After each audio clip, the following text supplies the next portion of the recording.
Oi, gente linda, tudo bom com vocês? Aqui é a Cal e no vídeo de hoje eu vim trazer os meus últimos 5 livros que foram 5 estrelas. Esses livros não foram favoritos, mas foram quase, na verdade tem um entre eles que eu ainda tô pensando se ele não é um favorito, mas os 5 foram os 5 últimos favoritos, tá? Mas esses últimos 5 foram os últimos 5 estrelas que eu avaliei. Então, começando do último, né, que foi o último que eu li que eu dei 5 estrelas, até o lá do comecinho do ano, né? Então, começando por A Metade Sombria, do Stephen King, vou estar deixando a capa aqui pra vocês.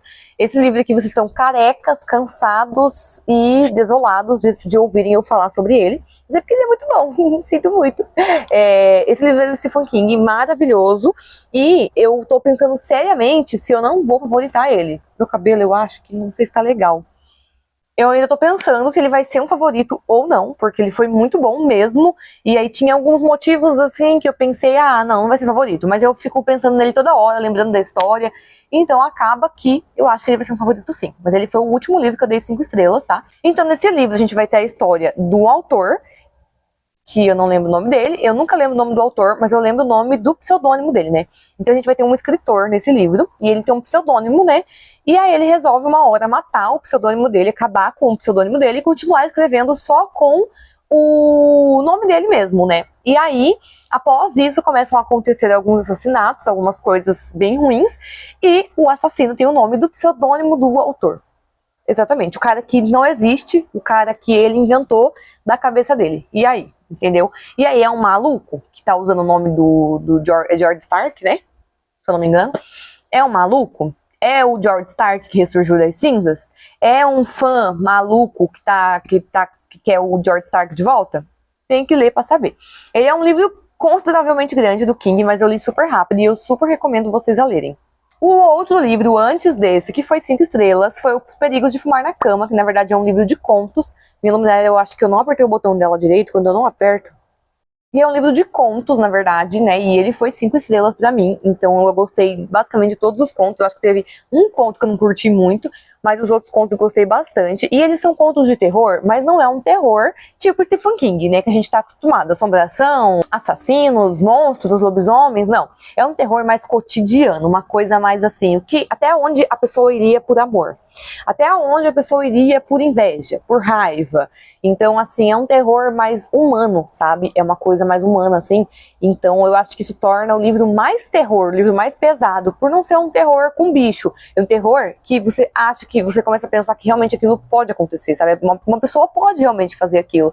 Então, eu acho que isso traz mais um terror. E ele foi, pra mim, 5 estrelas, apesar de ter um conto que eu não gostei, que eu não lembro bem qual é agora, mas não gostei, mas de todos os contos foi só um, então assim, ele foi 5 estrelas, não foi favoritado, né, por causa desse conto, teve alguns ali que eu achei também meio, final meio assim, mas foi 5 estrelas e muito bom, super recomendo. Antes desse, tinha lido mais um livro de contos e também favoritei, que é Os 17 Mortos, esse é da Avec, ele é muito, muito bom, esse livro de contos, tá? Esse já é um conto mais pra terror mesmo, que a gente tá acostumado, então tem assombração, tem fantasma, tem lugares mal assombrados, tem pessoas malucas, então esse aqui já é um terror que a gente tá mais acostumado. E a escrita dessa autora é simplesmente maravilhosa, ela te fisga de um jeito muito bom, e assim, super recomendo. Então aqui também a gente tem esses contos, mas esses já são contos assim, são contos pra todo gosto, gente. Tem conto pra quem gosta de fantasma, tem conto pra quem gosta de uma coisa mais real, e ele se passa no sul do Brasil, então é bem legal, também tem umas características de lá, algumas coisas mais específicas, que é muito legal, então eu super recomendo vocês conhecerem. Então, anteriormente desse, o outro que eu dei 5 estrelas foi Uma Vida Pequena. O que acontece com Uma Vida Pequena? Quando eu terminei, eu não consegui avaliar, eu não consegui dizer se ele foi um favorito, se ele foi um odiado, se eu fiquei com raiva ou se eu amei a leitura, porque eu sofri muito lendo desde o começo do livro, né? Eu sofri demais, é um livro de sofrimento, é um livro triste, é um livro que vai acabar com o teu psicológico, e aí eu não sabia bem o que achar sobre ele. No fim, depois de muito pensar, dei 5 estrelas. Por que não foi favorito? Não sei. Eu acho que foi muito sofrimento, uma dose muito alta de sofrimento para um livro muito grande e um personagem muito pequeno. E aí, assim, né? Eu acho que eu achei muita carga pra mim, sabe? E então não foi favorito, mas ele foi 5 estrelas. E aqui nesse livro a gente vai ter a história de 4 amigos, mas vai focar mais assim no Jude, né, que é um rapaz que desde os primeiros meses, primeiros anos de idade dele, ele vem sofrendo e a vida dele é só sofrimento. Parece que pegaram ele e falaram assim, esse aqui a gente vai testar os sofrimentos. Ai, tá o sofrimento, vamos botar nele pra ver se dá certo, entendeu? Então ele sofre muito desde pequenininho, ele vive num orfanato, então tem tipo todo tipo de gatilho, tem umas coisas bem pesadas, exatamente o que você tá imaginando aí, tem muita coisa pesada, sabe? E aí depois quando ele sai do orfanato, que ele vai virando adolescente ali a partir dos 10 anos, né? Na verdade é uma criança ainda, mas enfim, até os seus 15, 16 ali, também tem mais uma porrada de sofrimento, e aí quando ele cresce, ele é adulto, ele tem mais sofrimento, e aí tem uma deficiência na perna, e decorrente disso ele sente muita dor, então ele é um rapaz... Gente, sério, é muito sofrimento, é muita coisa, como eu disse, é muita carga, e ali no final, quando você pensa, porra, agora o cara tá com 30, 40 anos, tá, beleza, tá na hora de ser feliz. Não tá na hora. Não tem hora pra felicidade nesse livro, entendeu? Então, assim, não sei. Eu acho que essa carga me deixou meio assim e que eu não favoritei ele, mas pra mim, é a mesma coisa que avaliar uma biografia. A mesma coisa que avaliar o Diário de Anne Frank. Porque é uma bagulho que parece que eu tô avaliando a vida do Jude, sabe? Então, quando eu fiz o vlog, tem um vlog de leitura aqui no canal, eu falei, eu tô avaliando a escrita, eu tô avaliando a autora, eu tô avaliando a história, mas não tô avaliando o sofrimento dele e a tristeza que ele tem ali, porque não tem como, sabe? Então, assim, mas ele foi mais um livro 5 estrelas que não chegou a ser favoritado, mas que, cara, vai ficar o resto da minha vida, assim, gravado na minha memória, eu não tenho como esquecer o que aconteceu nesse livro, não tem como. E o último livro, na verdade, um dos primeiros do ano, que foi 5 estrelas, foi A Vida Invisível, de Ed La Rue. Esse aqui também, gente, acho que quando o livro fica 5 estrelas, ele fica muito perto de ser um favorito, né? Porque esse aqui também eu fiquei pensando, será que ele não é um favorito? Porque eu gostei tanto de Ed La Rue, mas o que me pegou foi o romance do livro. Eu já não gosto muito de livros com romance. Isso, né, sei lá, não é muito a minha praia, mas eu sempre gosto de me aventurar, justamente por ser fora da minha zona de conforto, eu gosto de me aventurar, eu gosto de ler.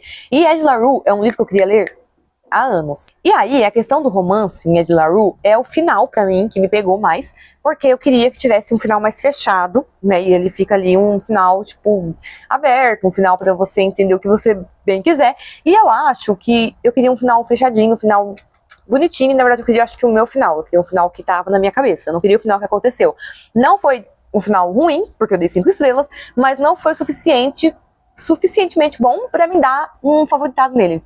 Então, quando eu terminei, eu fiquei me pegando, pensando nisso. Será que não é um favoritado? Mas depois de muito pensar, não é. Ele é 5 estrelas, mas ele não chegou a ser favoritado. Mas ele é muito, muito bom. E em Ed La Rue, a gente vai ter a Ed La Rue. Olha só que legal. E ela é uma menina que ela sofreu uma maldição, e aí ela vive eternamente, ela é imortal. Só que decorrente dessa maldição dela, ela não vai ser lembrada. Então ela é uma pessoa que ela vive, na parte que nós estamos da leitura, quando começa, ela já tá com mais de 300 anos de vida, mas ninguém se lembra dela. Então ela passa por pessoas e tal, ela passa por amores, conhece muitas pessoas, mas ela nunca será lembrada. E aí na parte que a gente tá ali, ela conhece um rapaz, e o que acontece? Exatamente, o rapaz se lembra dela no outro dia, e aí que começa, é muito bom! É muito bom esse livro, e é muito legal você ver a Ed, tudo que ela fez ali durante todo aquele tempo, sabe? E o acordo que ela fez ali nessa maldição é que quando ela ficasse entediada, quando ela ficasse cansada de viver, a morte, sei lá o que ela fez, a maldição dela ali, poderia levar ela. E, gente, já tem mais de 300 anos, ela sempre renova, ela sempre reinventa, ela sempre inventa alguma moda, sabe? Ela não se cansa de viver a vida dela, mas o que é triste é que ela nunca é lembrada por ninguém. Então, assim, é muito legal você ver ela fazendo as coisas, ela, sei lá, ela pode falar qualquer abobrinha que ela quiser pra você, porque amanhã você não vai lembrar dela, você não sabe quem que ela é. Então, assim, é muito bom, muito legal, mas ele não foi um favorito, não chegou a ser um favorito, mas ele foi 5 estrelas, também é uma história, assim, que nunca mais vai sair da minha cabeça, porque é muito bom, eu amei. Mas foi isso, gente. Esses foram os últimos 5 livros que eu dei 5 estrelas. Eu adorei fazer esse estilo de vídeo, porque a gente tá aí no meio do ano, tem tag 50% que eu já respondi aqui. Então meio que um balanço de leituras do que veio do começo do ano até agora, né? E eu gostei de fazer isso porque eu senti que esse ano eu favoritei menos livros e parece que esse ano eu tô mais chata pra leitura, mais crítica, sabe? E aí eu fui puxar os livros 5 estrelas e acabei vendo que não foram tantos 5 estrelas, sabe? Por isso que eu decidi fazer esse esse vídeo, eu achei super legal. Espero que vocês tenham gostado, tá, gente? Esse é o cenário novo, esqueci de comentar com vocês, mas já tem um vídeo aqui também da minha estante nova. Eu espero que esteja bom, ainda não sei se tá bem localizado aqui, porque eu tava gravando meio de lado, né? E agora eu tô conseguindo gravar de frente pra estante. Mas estou com uma blusa de anime, porque sabe aquele meme que tem falando de... Tipo assim, começou o inverno, mas você comprou blusa em 2020? Exatamente eu. Eu comprei essas minhas blusas de moletom, minhas roupas de frio, é tudo de 2021 pra frente. E aí eu era otaku. E esse aqui, ele é bem quentinho, bem gostoso, mas ele é todo do Itachi. Quem que não gosta do Itachi? Ele é maravilhoso. Então, assim, gente, é isso que eu tinha pra falar. Agora vocês ficaram mal posicionados, mas é isso. Eu espero que vocês tenham gostado do vídeo. Comentem aqui qual foi o último livro que você deu 5 estrelas. Por que ele não foi favoritado? Ou você quer favoritar ele ainda igual eu, que fica repensando depois, será que não vale a pena favoritar o livro? Mas foi isso, gente, o vídeo de hoje. Um beijo e até o próximo.